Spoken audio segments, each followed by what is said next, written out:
I'm Logan Crawford, and right now on Spotlight, I'm delighted to welcome back a favorite guest. His name is William Craig Lachowsky, and he is the author of a very compelling book. It is called The Big Red Dog: American Mistrust of Russians. This is a compelling book that takes a deep dive into the complex and often troubling experiences of Russian Americans in the United States. The author, drawing upon his own personal experiences and historical analysis, exposes the deep-seated prejudice and bigotry faced by those of Russian heritage in America. We're delighted to have this very talented author join us once again today on Spotlight. We thank our team at Atticus Publishing for helping us put him in the spotlight today. And we ask viewers like you to support writers like him by subscribing to our channel and by purchasing his important book. The links are below this interview. William, great to see you here today on Spotlight. Good to see you too. Okay. What compelled you rather to write this book? Is it prodded on in part by the conflict in Ukraine and some of the anti-Russian sentiment that is around nowadays? What I think my best answer to that question is that it's the tip of the iceberg. I've noticed that. I'll get started. When you go to the movie theater, you see a movie. The antagonist is usually Russians. You've got a main character, like in a movie like John Wick, movie Nobody, and other movies, and like the main character just grabs a machine gun and goes against the Russian mafia, or a movie like Atomic Blonde, in which you got somebody fighting a bunch of Russian spies, and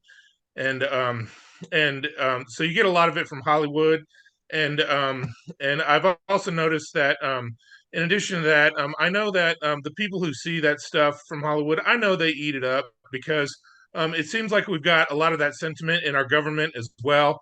I noticed that in February 2022, when the war in Ukraine started between Russia and Ukraine, obviously it was an opportunity for the United States to pick a side.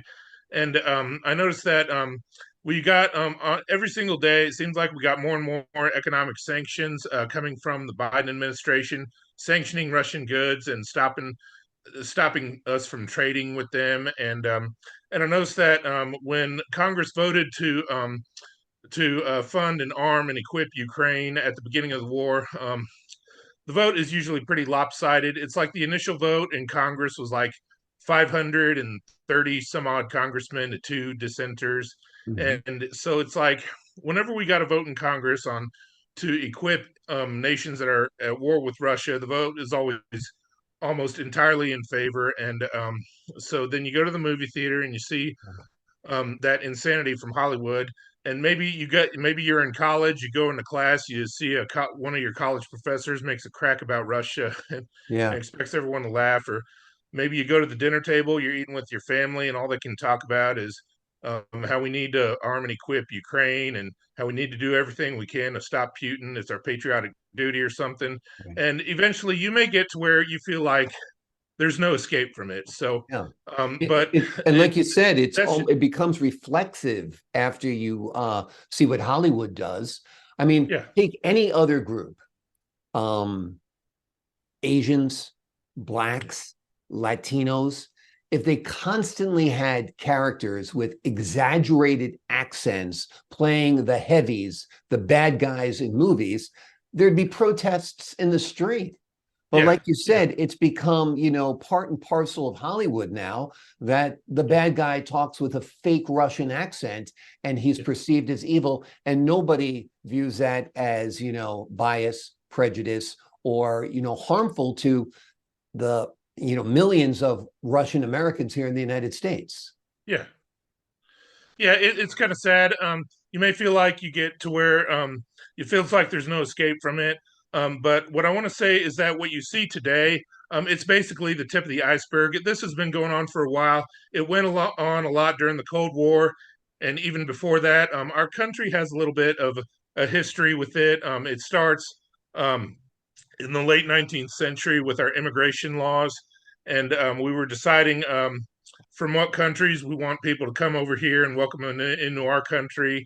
And obviously, Russia was not high on the list, and we decided that we don't want lots of people from that country coming over here. And we also banned a lot of Asian countries as well. In 1924, Congress voted on an act called the Johnson-Reed Immigration Quota Act, and it basically gave preference to European immigrants from northwestern Europe, and it banned most Russians from coming over here.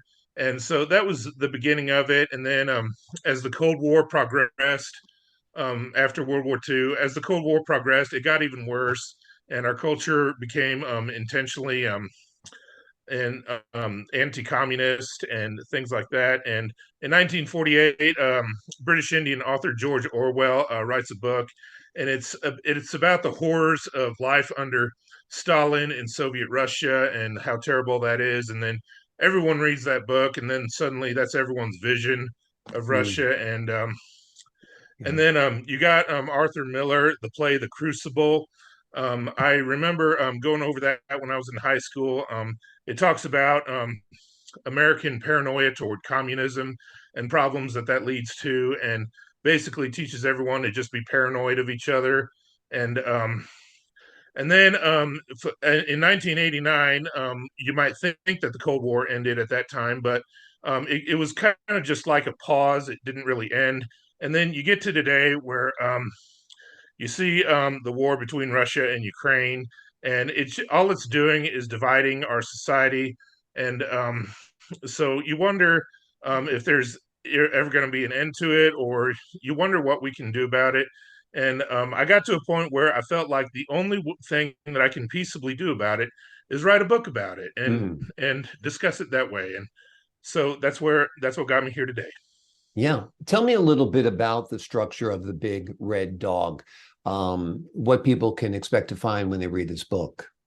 The beginning is well, chapter one is abundant evidence. I talk about things you experience in your daily life that make it obvious to you that we've got a problem with Russians. And then it's after that, it's a history lesson.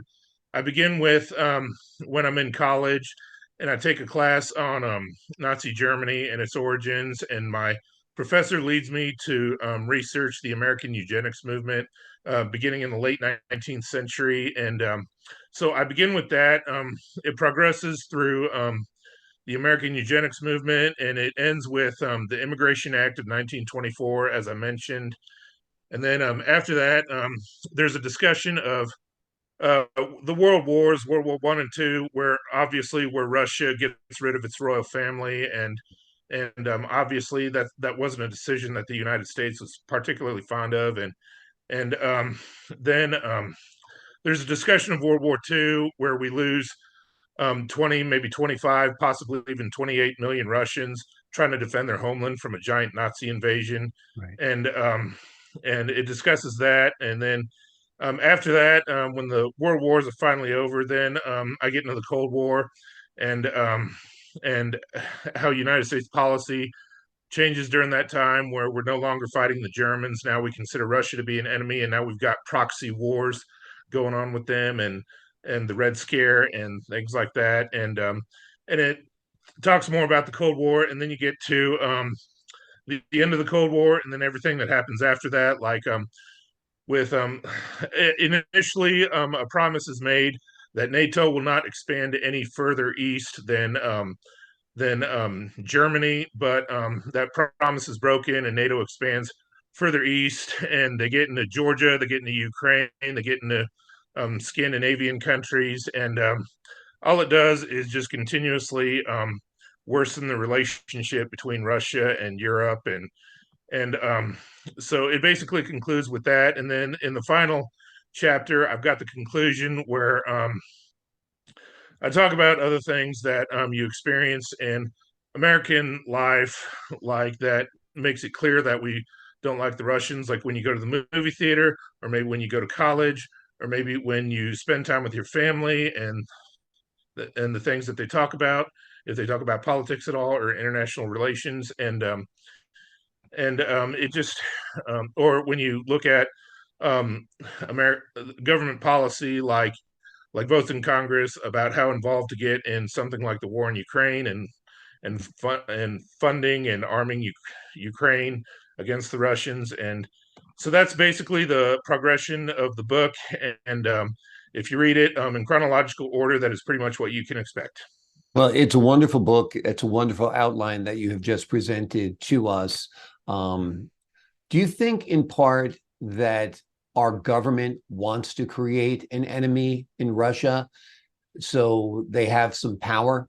It seems like every demagogue wants to have an enemy they can point to, that the Russians will be in the street or this or that will take over the world. Because it seems to me that Russia is not the threat to the United States. If there's a existential threat to the United States, it would be much more likely to be China than Russia. What are your thoughts? But I think that that's a good point. Along many years ago, I when I was growing up, I would often have conversations with my dad about this, and one of the things he told me, I might ask him a question like, "Why do we get so involved in the war in Vietnam? Like, if it's a war that we don't even intend to win, what are we doing there?" And he explains to me that Americans have decided that they need an enemy. They need someone who they're always fighting against and warring against. And they feel that if they have an enemy to fight against and war against and push against, then that brings the best out of them. It keeps them employed, it makes them productive, and it gives them something to do and brings the best out of them. So we've decided that we need an enemy, and it's got to be someone who we really don't care about. Yeah, So exactly. if we decide that it's someone that's really don't care about, it seems that Russia is the country that we've decided to always be fighting against and warring against, and that's just pretty much the story of the Cold War. But it doesn't end with that; it continues to today. And if you look at it critically, then you're probably going to realize that countries like China or Iran or North Korea, they probably threaten us a little bit more than a Oh, yeah. country like Russia, and in many different ways, economically and in other ways. Um, It's but also so, interesting if you look at the fact that Trump wanted better relations with Russia, and he yeah, was nearly crucified for that. He was called yeah, a traitor. He was investigated. They came up with fake evidence against him. So if you do buck the system, if you do try to have a good relationship with Russia, if you do want to make them a trading partner, look at what Trump faced, right? yeah. It was sad. They really went after him, and they say that he was too friendly with Putin. Maybe it was true. Maybe it wasn't. Maybe you believe the evidence. Maybe you Or don't. maybe having a friend in Russia would be a good thing. Maybe Yeah, having Russia as a partner to create global peace is a good thing. yeah, William, you have crafted a really great book here. It's an important book. It's a topic that's not discussed enough. Hollywood, you protect a lot of groups. It's off limits. People are canceled if they make fun of certain groups. Let's add Russians to that group as well. Let's get rid of the yeah, phony accents that we hear on actors. Let's get rid of every bad guy who is allegedly Russian. And let's get some fairness because it affects the lives of people like William Craig Lachowsky, who has written about it in this book, The Big Red Dog, American Mistrust of Russians. It's a very compelling book. It is highly recommended. William, before we leave you today, any last word you want to give to the audience?